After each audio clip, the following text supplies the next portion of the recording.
Buenas noches a todos. Hoy vamos a hablar sobre el libro de la ley, o Liber Alber Legis, conocido también como Liberal.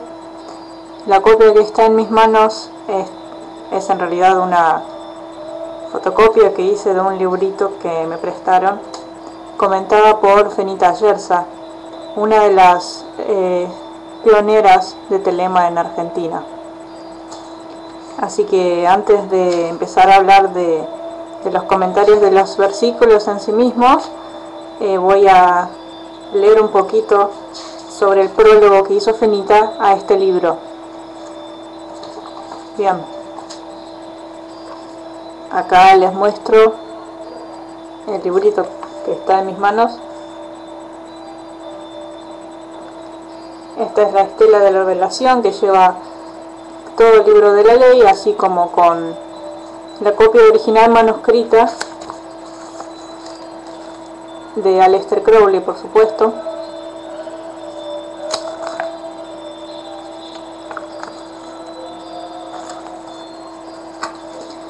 Bien, sobre la estela podemos hablar en otra ocasión, muy buen tema para hablar, al igual que sobre el libro en sí mismo. Paradójicamente se dice que no se puede comentar el libro de la ley, paradójicamente en apariencia, porque todo en telema es una aparente paradoja, y en realidad se debería hablar sobre ese tema. También se dice en cada libro de la ley, en cada original, cada copia que puede adquirir, que se tire el primer libro que uno obtiene. Yo no lo haría.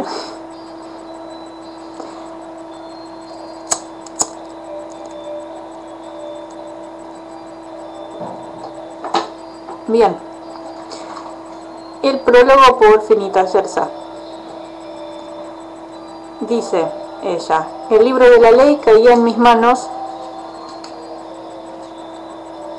en noviembre de 1972. En octubre de 76 comenzaba la larga trayectoria que recorrería su traducción. Fueron casi 5 años para llegar al punto en que estamos, sin haber logrado una plena satisfacción. El primer año en Buenos Aires llegamos a un primer resultado, pero el trabajo no se podía dar por terminado y los recursos a mano eran mínimos. Partimos entonces hacia los Estados Unidos. Por primera vez encontrábamos gente bien informada. Claro, en aquel entonces, acá ni soñando había gente que se dedicaba a eso. Siempre se me apaga este pucho.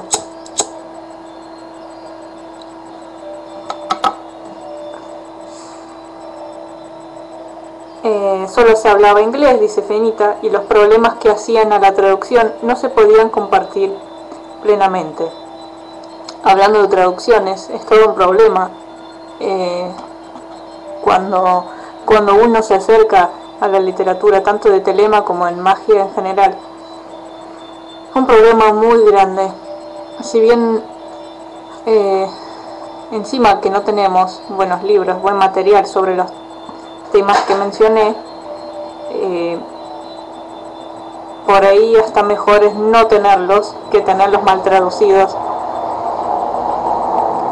Y en el libro de la ley, como es un libro muy simbólico, la traducción debe ser más que precisa, exacta, y algunos términos no los tenemos en castellano para traducirlos del inglés. Donde estaba, claro, hacían a la traducción, no se podían compartir plenamente. Sin embargo, nos procuraron datos fundamentales para la comprensión del libro, que de a poco fue cambiando contenidos y formas a medida que nos acercábamos a sus complejos significados. Que el lector considere el acceso al libro como un proceso en etapas. Así como el libro está dividido en 3 partes, La lectura en sí misma también debería ser dividida en 3 partes. Hasta es mejor leer parte por parte para captar mejor, eso es lo que digo yo, no es definita. Yo le recomendaría leer por partes en su manera clásica, en orden, o sea, primera parte, otro día, o dentro de una semana segunda parte, y así. Y meditar sobre cada parte recién leída, para poder diferenciar los efectos que surgen después de la lectura. Y después, hecho este ejercicio, bueno, leer todo el libro entero, leerlo por versículos totalmente separados, como si fuera un oráculo, se puede, pero creo que la primera aproximación al libro debería ser esta, leerlo parte por parte, para poder captar bien la diferencia de primer capítulo, segundo capítulo y tercer capítulo, así como entender la conexión que hay entre los tres, que es increíble. Bien, seguimos. Que el lector considere el acceso al libro como un proceso en etapas. En la primera se dejará llevar por la poesía, en la segunda por la intuición, y en la tercera se planteará el camino iniciático, mientras que la cuarta es un misterio. Claro, se habla de 3 niveles de lectura del libro de la ley. Como dice Finita, hay un nivel que es poético, porque el libro debe ser leído en cierto nivel como una poesía. El lenguaje simbólico tiene en sí mismo poesía implícita, pero es más que eso. Por eso viene segundo nivel de lectura, que es intuitivo. Dice Finita, se tiene que llevar por la intuición uno cuando lee el libro. ¿Por qué? Porque el lenguaje poético y simbólico habla solamente con el inconsciente, que entiende el lenguaje más abstracto, y responde con la intuición. No hay otra forma para... Es como si uno comiera la comida abstracta y la digiere con la intuición para poder después devolverla en la materia.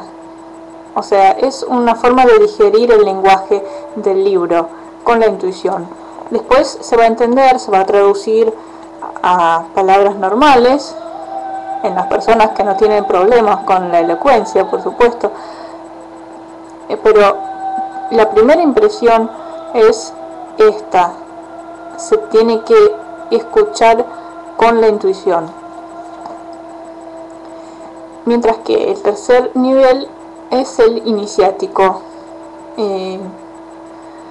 Bien, ¿qué puedo decir? La iniciación marca muchas cosas. La iniciación hace ser consciente de muchos cambios aparentemente obvios en la naturaleza y en el mundo, pero que sin embargo no son tan obvios para nosotros. Entonces, cuando se han sobrepasado los 2 primeros niveles de lectura y de comprensión del libro, se puede obtener un cierto conocimiento que abarca muchas cosas a la vez, pero que hablan de las cosas concretas y particulares también, en otro nivel de comprensión, en un nivel universal e iniciático, donde sin necesidad de lenguaje hay comprensión de muchas cosas juntas, hay comprensión de cómo funciona todo, que hay una sola forma del funcionamiento de las cosas